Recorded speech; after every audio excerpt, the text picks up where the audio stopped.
Välkommen allesammans, welcome to the channel where we cover Assassins Creed Valhalla from a historically accurate point of view, and today we are looking at the raids, and I'll be giving you a little bit of info about the game and how the raids can be played, and some actual historical counts about raids from the Viking sagas, because a lot of people have a lot of misconceptions, and I just want to clear those up before the game comes out and we start playing.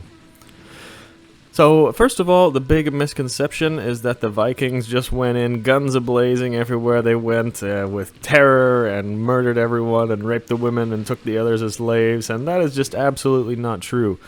We have absolutely no records of the Vikings raping or taking women as slaves like that, like a lot of people think. So I think there is only about 1 or 2 records of that happening in the English chronicles, but it is nowhere in any of the Scandinavian sagas or records. In fact, the opposite is true. They really respected women, and they would do anything to not harm them. In most accounts of the raids, Vikings simply walked in and took a little bit of treasure and then went out again with no violence. If the village did have some soldiers that were willing to put up a fight, then yes, there would be a fight, but the others there would be left unharmed 99% of the time. In fact, we have a couple mentions in some sagas that when an invading force came in to fight, if they were attacking a farm or a hall or something, they would allow the women and children and slaves to exit the place first and get to safety, and then they would start fighting the men that were in there. So another misconception about the Viking Age is that all men in Scandinavia at the time were Viking warriors, and that is absolutely not true either. It was really only the nobles and high-ranking people that participated in combat. So there were a lot of slaves, actually. In some homesteads, there were more slaves than free people living there. So there were slaves, there were free men, and then there were nobles. And the free men, sometimes these guys fought, and sometimes they didn't. But really, it was mainly the nobles who fought, so the high-ranking people in society, the property owners, the nobles, the jarls, all of those people. And the nobles were probably a very, very small percentage of the actual population in Scandinavia. It was probably only about 25% of the general population, or something like that, the population of men that were actually participating in combat in Scandinavia. So most men in the Viking Age did not participate in raids or anything like that. So here in the game we see an awesome raid starting here. Looks like a massive invading force trying to raid a castle.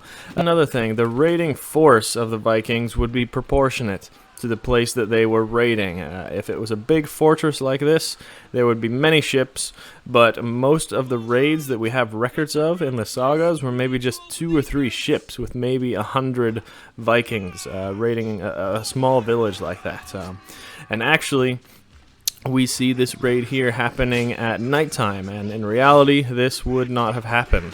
In the Norse world and many other cultures around Europe, it was kind of an unwritten rule that people should not be killed at nighttime. It was just a really dishonorable thing. In one saga, actually, Egil, the hero, was captured by the enemy, and they were going to torture him and his men to death, but they had to wait until morning because they didn't want the bad reputation of killing them at night. So we don't know exactly why this is. It probably had something to do with religious beliefs and the beliefs of the journey to the afterlife, but maybe believing doing things at night would complicate things on their journey to hell or to the realm of the dead or something like that. There's no way to be sure, but that's just one thing to consider. So another little bit of a misconception is that there were always fighting during raids, but really it was preferred if fighting was avoided. In quite a few sagas, actually, the king, usually King Harald, he sent raiding parties to the same village or region each year, and it was to collect tribute, or maybe even taxes, you can say. So that he would try and send raiding parties to the same village each year. But the village people would sometimes fight back. So it was preferred that a raiding party would be as big and as fearsome as possible so that the local villagers would not want to fight back. Or perhaps maybe even the king sometimes sends a well-known noble that was very respected in the country that people knew. And this was all done so that the villagers would pay their tribute without putting up a fight.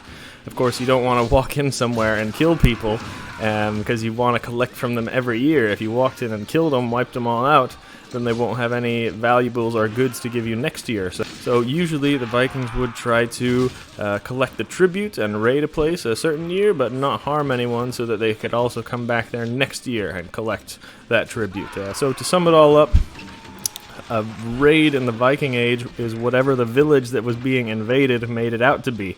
The Vikings did do a lot of raids, and they were known for that, and it was not very nice. But their intention was to keep it peaceful. They just wanted to take the goods.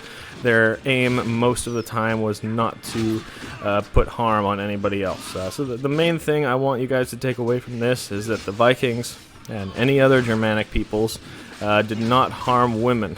Yeah, sure, there was probably a few thirsty-ass, pathetic Vikings who couldn't get a woman willingly, so then they had to resort to rape and things like that.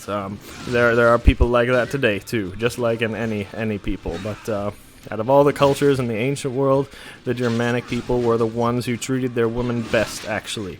Women were the most valued members of society, and the men actually fought very hard to protect and respect the women. There are many sources for this in the Viking Age, and there are sources for this in the Germanic peoples almost 1,000 years before the Viking Age and the Germanic tribes. And no, there were not any female Viking warriors. This is a myth. I did a very long video about that on my other channel, where I look at all the sources and things that people use to try and prove that, and I just debunk all of it. So that video is in the description below if you're interested in learning more. But that's about it for now. Vi ses nästa gång.